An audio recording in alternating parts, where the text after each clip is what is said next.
जय श्री कृष्णा सभी को। आज हम सुनेंगे धर्मराज जी की कहानी। एक बार दो सेठानियाँ थी। एक के घर में खूब अन्न धन था, पर वह बहुत कंजूस थी। दूसरी के पास थोड़ा धन कम था, पर वह मन से बहुत अमीर थी। वह रोज सुबह सवेरे उठती, गंगा जी का स्नान करती, तुलसी माता, बड़ पीपल सींचने भगवान के मंदिर जाके पूजा करती।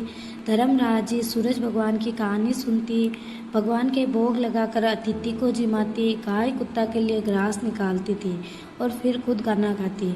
दूसरी सेठानी इस धर्मात्मा को देखकर बहुत हंसती थी और कहती थी, पता नहीं दिन भर क्या करती रहती है। थोड़े समय बाद दोनों सेठानियां भगवान का बुलावा आ गया। धर्मात्मा वाली सेठानी के तो यमराज जी ने विमान भेजा और दूसरी कंजूस सेठानी को दूध मारते हुए ले गए। रास्ते में सेठानी बोली कि मेरे को भूख लगी है, तो दूध बोले किसी को कुछ दिया होगा तो मिलेगा।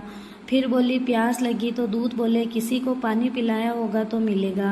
रास्ते में उसे कांटे चुभने लगे, गर्मी लगने लगी, दूध उसे घसीटते हुए ले गए। अब सेठानी बहुत पछताने लगी और सब कुछ होते हुए भी कभी दान पुण्य नहीं किया। इतने में यमराज का दरबार आ गया।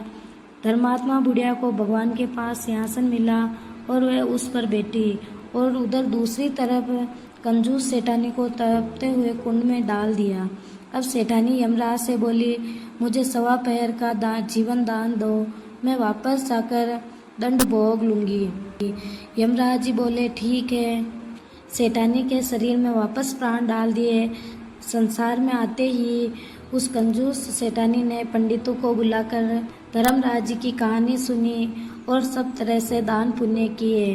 गायों के गौशाला में दान किया, प्यऊ लगवाई, चप्पल दान किया, तेल दान किए, कपड़ा, फल फूल सब चीज़ें दान की। फिर उसका समय पूरा हो गया।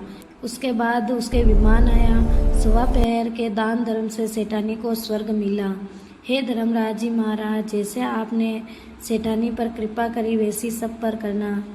बोलिए धर्मराज जी महाराज की जय हो।